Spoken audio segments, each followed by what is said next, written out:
You're listening to Don't IEP Alone with Special Education Advocate Lisa Lightner. For more information about Lisa, the IEP Toolkit, and more ways we can help you in your process, go to adayinourshoes.com. Now back to the show with your host, Lisa.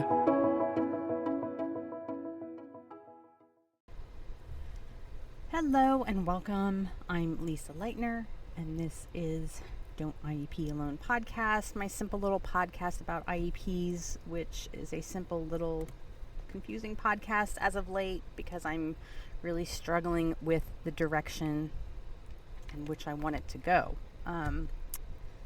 People are time strapped. You're not listening to the 20 and 30 minute episodes, which is cool. Like, I get it, right? If you're not in the car that long, you're not walking that long, you may not listen to it.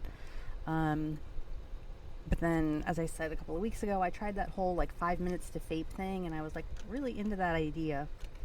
And then, I don't know, in execution, I hated it. I was like, I hate this. It's terrible. I am a one-woman show over here. I have a few advocates who work for me part-time who answer questions on the Village. If you've never been there, it's village.adayinourshoes.com.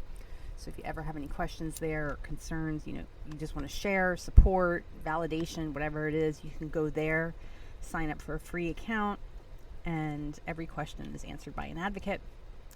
And I have a couple of teachers who work for me part-time, but they only help create and edit content. So when we're building new things, they assist with that and answer some emails.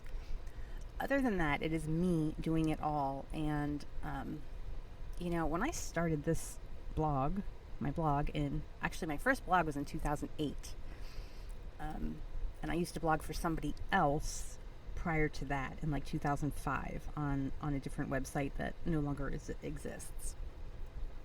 But back then, the only social media really was MySpace, and MySpace wasn't used in the way that we use social media today. We didn't use it really to promote stuff, right? When Facebook and Instagram and Twitter and all that stuff came out, it was a different kind of social media. And we didn't have TikTok, and YouTube was there but not as popular, and so on and so on and so on. So now I'm just kind of struggling with the website, the training, the podcast. I've dropped TikTok, so don't look for me on there anymore. I just, something had to give. I'm not on TikTok. I'm not on LinkedIn. I deleted that. I'm sticking to Facebook, Instagram, Threads, YouTube, Pinterest. I guess, is that it? And of course, you can always find me at adayinourshoes.com and don'tiePalone.com. Sign up for my email is probably the easiest way to make sure that you get my information. That information is, on the site when you're there. And of course, you can still follow the podcast wherever podcasts are listed, and I will try to be more consistent with publishing episodes. So here we are. It's October, beginning of October. As I record this, we are in the midst of a government shutdown. Typically, these federal shutdowns, they happen often. The last one happened in 2018 or 2019. So this is not new. Of course, it only affects federal employees at this point in time. Most of the Department of Education has been fired or cut back anyway. So as there are these talks of, hey, I'm just going to slash 750,000 jobs.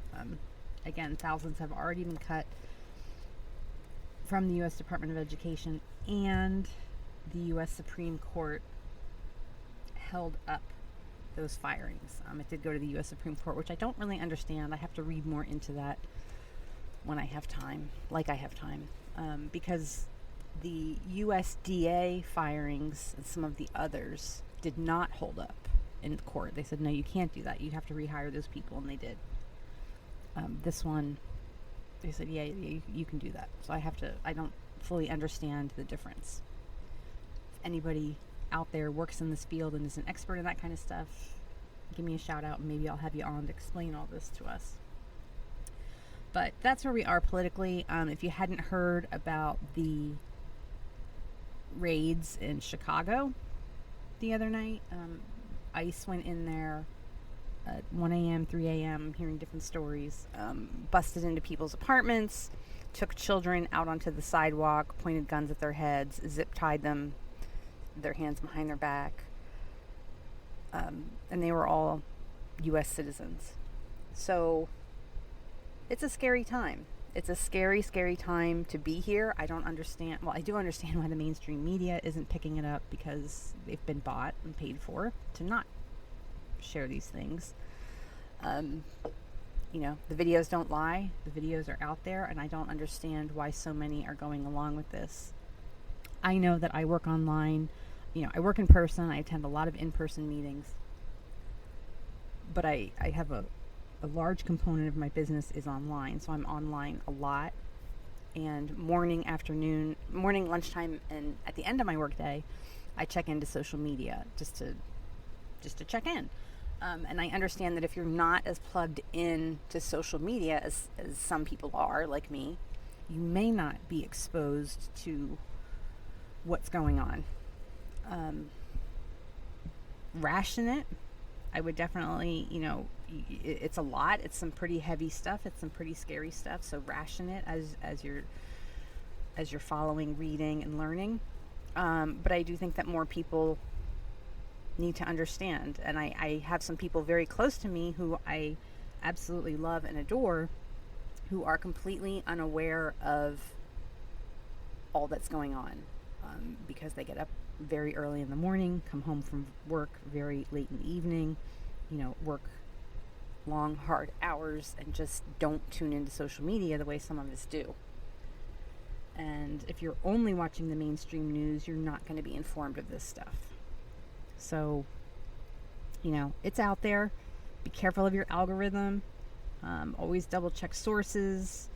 We're all going to have to learn how to discern AI pictures and video from real stuff. It's getting better and better, and there's a lot of things where I really have to squint and look at it and say, is that real? Because there is a lot of fake stuff out there. But please stay informed, because we have to speak up. It feels like this is a losing battle and that we have no choice, but the numbers say otherwise. The Republican Party right now, across the board, has record disapproval ratings. No one has disliked or disapproved of politicians anywhere in our history the way the numbers are right now, based on the polls that are out there. But of course, people do polls, but if the media doesn't pick them up, the media doesn't pick them up. So record disapproval ratings. If you're feeling anxious about all this, you are not alone. I do not understand these people. Just yesterday, I did a post about the Chicago raids and how terrible I thought it was, to zip tie children, which, by the way, 12 children or 10 children have died in ICE custody so far this year, ranging in age from 5 months to 16 years old. 10 children. So children are dying because of this. So I did a post on this in Threads, and some guy in Idaho just replied with like a completely vulgar comment. And I'm just like, what is wrong with you people? Like, what is wrong with you people? So, I don't know. I'm not out to change their minds, but I do know that there are people who are just unaware of what's going on. So, let's make them aware, have those measured, cautious conversations with family members who are perhaps on the fence or uninformed, because that is, when you talk about cult deprogramming, it is that emotional piece, it's that trust piece that works, that connection. Hammering people with facts doesn't tend to work. It has to be that emotional connection, and it's a very slow, laborious, time-consuming effort, and that's why it can't be scaled. If you read anything up on cults and deprogramming people, it's not something you can do en masse. It has to be done at the grassroots level with people who, family members, close friends, things like that, that people like that you trust or that they previously trusted. And that's who we have to rope in. So I don't know. I don't know what to say. I've eliminated most of those people from my circle because my life is just very difficult. I have a very difficult caregiving life, and I'm not knocking my son. It's the lack of supports around him. It's the lack of resources. It's the lack of, when I go to experts and say, this is what he does and I need help with this, and like there are no answers. Nobody knows. Well, we've never encountered that before. So no, I'm not knocking him. It's again, the lack of knowledge and support and resources around him. But our home life is very difficult at times, and so I just simply do not have time for people who are not going to support me. And when you eliminate people from your village who don't support you, that opens up some spots for people who do care and who will help you. So I know a lot of people are feeling lonely and alone because maybe your family is all wrapped up in this, as mine, a lot of mine was. But again, you can find support at adayinourshoes.com or village.adayinourshoes.com, where you can, again, meet with others. And, man, online groups, there was a time when we used to be embarrassed to say, like, you had online friends. But I have online friends who I've now been friends with for 20 years. And, it's just a different way of building relationships. It's, it's not moms necessarily standing at the bus stop anymore, even though I have friends from that too. So my learning piece, or my life lesson that I learned this past week or two that I will share before I sign off. In Don't IEP Alone Academy, which is my online training program, we had talked a couple of weeks ago about, and I kind of hate that it's like a corporate buzzword or like a trend, but there's this term going around called the trust recession. And the trust recession is, just what it sounds like, where people's trust on a mass level is diminished, and people don't trust each other, and people are skeptical of each other, and we're just having a recession in people trusting each other.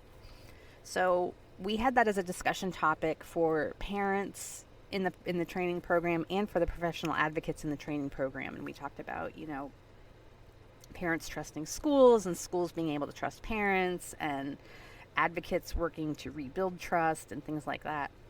So then it was just interesting because, as we're, I'm spending my week talking and having conversations with people about trust, and my book, which comes out October 14th, the publisher was sending it out early because they had it in the warehouse. So if people had ordered it, it was being sent out. And, oh gosh, they sent it out, and they sent out the wrong book to dozens of people. And these are people who, I ran a special over the summer where you could get some of my training and you would get a copy of the book. So they had essentially ordered the book through me. And instead, my publisher accidentally sent out this ACT prep guide. It was just a keystroke error. That's all it was. It was like one digit off, and that kind of thing happens. And so all these books went out, and earlier in the week, all these people are receiving this book that in the mail that they open it up, and it's this ACT guide that they didn't order, and then they're calling the 800 number or whatever, looking at their packing slip, and they see that I sent it to them, right? They're finding out that I sent. They're saying, well, Lisa Lightner sent this to you. Most people were just like, hey, I got the wrong book. Just wanted to let you know. And of course, the publisher's taking care of it and all that. But I had a couple of people reach out who were furious and insistent that I was trying to steal their identity, and that this was some kind of scam to get them to pay for a $40 book that they didn't order. And it wasn't. Again, I didn't even know about it until like the other night. It was awful. I just went to check my email one last time before I went to bed, and there were a couple of angry emails of, this is a scam. I called this place today. They said you sent this. And I'm like, well, isn't this timely? Just as we're talking about trust. So that was something that, of course, was out of my control. My publisher, Wiley, is a very reputable publisher. They're not some fly-by-night operation. They've been in business for 100 years, and they've been sending out thousands of books every year. And again, this was just a keystroke error. But it really kind of hit home to me as far as this whole bit on trust and how several people jumped right to, negativity, scam, distrust, cynicism, skepticism, and the people who just emailed me and were like, hey, this is probably just a mistake, but wanted to let you know, some people trusted me instantly and some people did not.